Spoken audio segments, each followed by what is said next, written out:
I'm going to try to keep the I told you so's to a minimum here, but ladies and gentlemen, come on. I mean, if you're old enough to remember, even just a week ago, Phoenix Suns were the dictionary definition of down bad. And Suns fans were talking all kinds of nonsense. And I'm sure that some of you are hard-headed enough that you still are on that bull jive.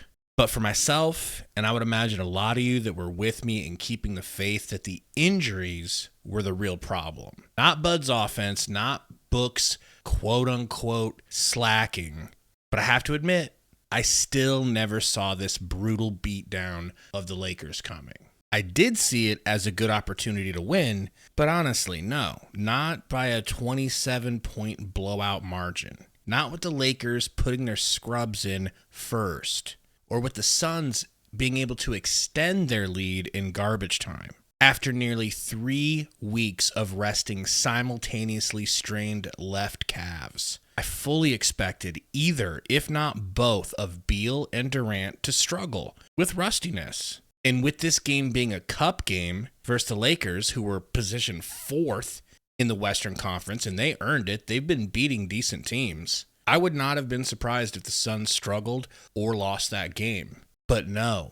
After the Lakers brought the halftime score back to 60-62, the Suns never looked back, which in and of itself has been uncharacteristic of these early season Suns. Sure, when they're healthy, they've found a way to win all but one of their games, but blowouts have certainly eluded them. Something people complain about in the chat all the time. When are we going to beat a team by a lot? When are we going to put a team away and keep them away?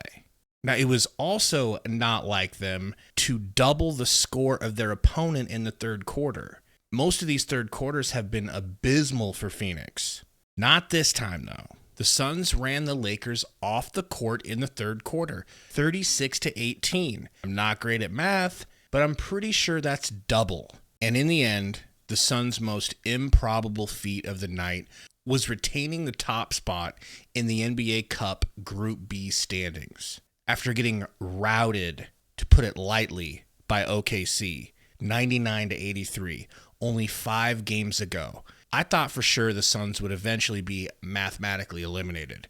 And I know a lot of you are protecting your feelings from pain by claiming that you don't care about the midseason tournament or NBA Cup, whatever they're calling it now. And to be fair, I'm sure a lot of you actually don't care. And I hate to admit it, but I actually do hope that the Suns can compete for it. I think it would be a healthy sign that this team could go all the way if they keep on the same path, like a warm-up for the actual NBA playoffs. In the end, folks, it would appear we have proof positive that the 1-5 record Phoenix exhibited recently, in fact, is not them showing their real face. Their real face is now 10-1 on the season.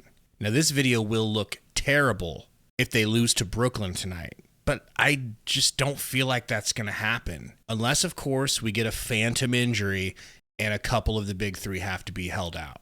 Tell me in the comments, if you will, which team is the real Suns? 1-5 or 10-1? Hit that like, and we will see you guys tonight for the Nets live stream.